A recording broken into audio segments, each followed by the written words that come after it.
திமுகவினரை துரத்தி அடித்த பாட்டாளிகள். தர்மபுரி மாவட்டம் பெண்ணாகரத்தில் நடந்த பரபரப்பு சம்பவம் நடந்தது என்ன என்பதை குறித்து விரிவாக விவரிக்க இருக்கின்றது இன்றைய கால். பேரன்பிற்குரிய தோப்பு கொடுத்த உறவுகளுக்கு வணக்கம். நான் அவங்க பைனாமர் கார்த்தி.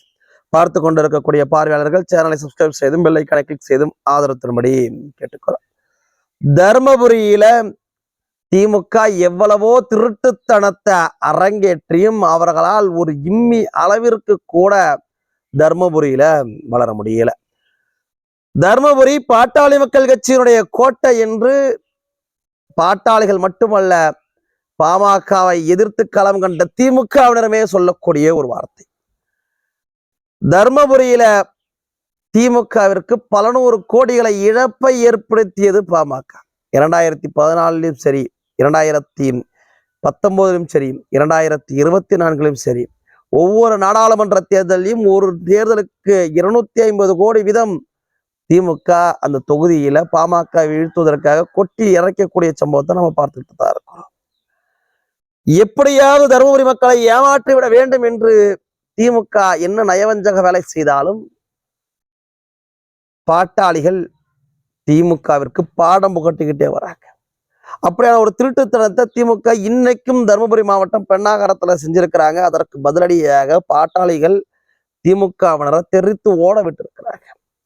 தருமபுரி மாவட்டம் பெண்ணாகரத்துல பாட்டாளி மக்கள் கட்சியுடைய கௌரவ தலைவரும் பெண்ணாகரம் சட்டமன்ற உறுப்பினருமான திரு ஜி.கே. மணி அவர்களுடைய சட்டமன்ற உறுப்பினர் தொகுதி மேம்பாட்டு நிதியிலிருந்து பேருந்து நுழைவாயிலும் மற்றும் பேருந்து நிலையத்துல சில கட்டிடங்களும் கட்டித்தரப்பட்டுச்சு.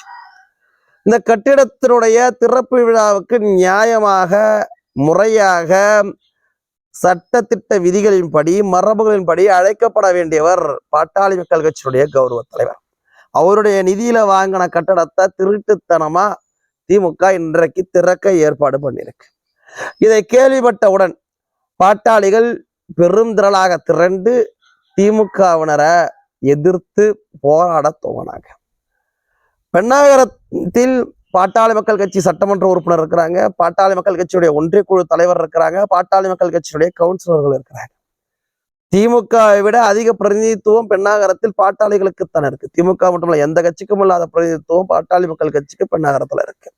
அப்படி இருக்கின்ற போது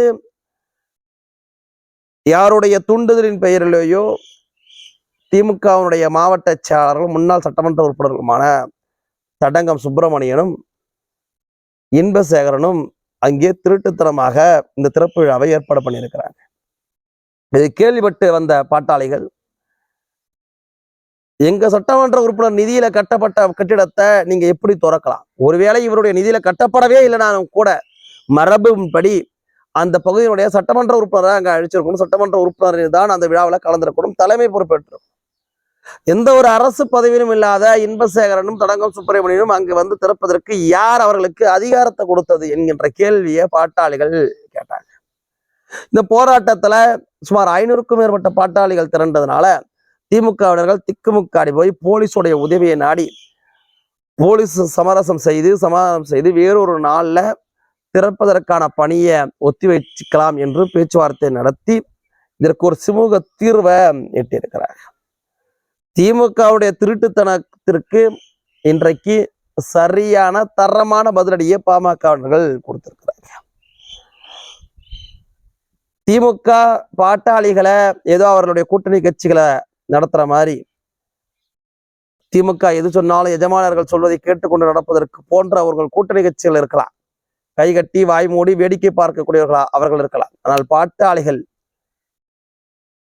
படை திரண்டால் திமுக இருக்கும் இடம் தெரியாமல் போய்விடும் என்பதை புரிஞ்சுக்கிட்டு இனிவரும் காலங்கள்லயாவது இது மாதிரியான திருட்டுத்தனத்தை செய்யாமல் திமுக தவிர்த்துக்கணும். நன்றி.